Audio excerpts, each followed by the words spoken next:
Нийгмийн даатгалын ерөнхий газраас 61300 ажил олгогчоос нийгмийн даатгалын шимтгэл төлөвлөлтийн тайланг сар бүр авч байна. Нийт 1.2 сая хүн нийгмийн даатгалын шимтгэл төлж байна. Нийгмийн даатгалын ерөнхий сангийн орлого, ажил олгогч, даатгуулагч төрөөс төлсөн нийгмийн даатгалын шимтгэл хадгалуулсан мөнгөнд үгээс бүрддэг. Ажил олгогчид нийгмийн даатгалын шимтгэл төлөхгүй байх нь ажилчдад талтай. Тиймээс тус газраас итгэлцлийн 1 сарын аяныг зарлаад байна. Аяны хүрээнд нийгмийн даатгалын ерөнхий газарт өртөө аж ахуйн нэгжүүдэд үр төлбөрөөс гарах боломжийг олгож байгааг хэлж байна. 8 сарын байдлаар 19400 ажил олгогч хүртээ судалгаа хийгдсэн байна. Үүний 13000 ажил олгогчийн данс хаагдсан байсныг хэллээ. Аяны хүрээнд аж ахуйн нэгжүүдэд ямар боломж олгож байгааг мэргэжилтнүүдээс тодрууллаа. 19.4 ажил олгогчийн нийгмийн даатгалын шимтгэлийн өрнийг 524.9 тэрбум төгрөгийн нийгмийн даатгалын шимтгэлийн өр байгаад байна.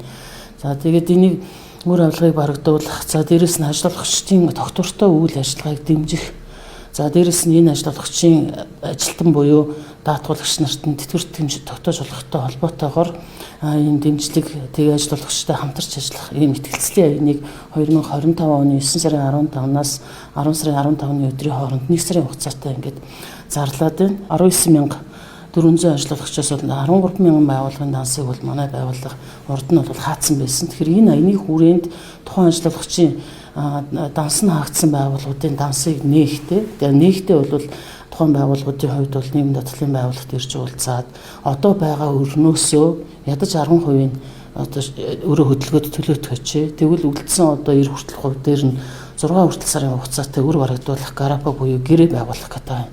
За энэ хугацаанд бол тухайн байгууллагын дансыг дахиж нэмж хаахгүй.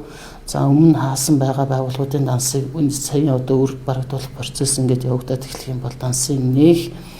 За дээрэс нь энэ хугацаанд бол одоо нийгмийн даатгалын ерөнхий хуулиар тогтоодог алдан тооцдог энэ хариуцлагыг төр одоо хойшлуулах. Энэ тухайн байгууллага нөгөө шимтгэлийн өртөө байна гэдэг маань тэнд ажиллаж байгаа даатгуулагч нарт тэтгэвэр тэтгэмж олох асуудалнаас бэрхшээлтэй болоод ирдэг байхгүй. Тэгэхээр нийгмийн даатгалын самд тухайн байгууллага нь тухайд өөрийнхөө төлөх ёстой. Дээрэс нь даатгуулагчийн салхин дээрээс суудгаж авсан нийгмийн даатгалын шимтгэлийг төлөхгүй байна гэдгийг эргээгээд энийг даатгагдсан хугацаа гэж үзэх боломжгүй болоо явчихдаг. Тэгэхээр тэр ажилтнууд буюу одоо өнөөдрийн байдлаар энэ 19400 байгууллагын 170400 даатгуулагч одоо яг нэг юм эрсдэл өмнө ирчээд байна л гэсэн. Чухам эндээс одоо хэдэн хүн нийгмийн даатгалын байгууллагад тэтгэвэр тэтгэмж тогтоох хүсэлтэд гаргаад байгаа юм. Тэгэхээр тэр одоо даатгуулагч нарт болохоор тухайн байгууллагын өртөө гэдэг шалтгаанаар бол бас тэтгэвэр тэтгэмж олох асуудал саатах тохиолдол байна. Тэгэхээр яг энэ асуудлыг л шийдээд өгөө. Одоо хоёр талаасаа хамтарч ажиллая. Хамгийн гол нь ажил олгогч манад хүсэлтэд гаргаад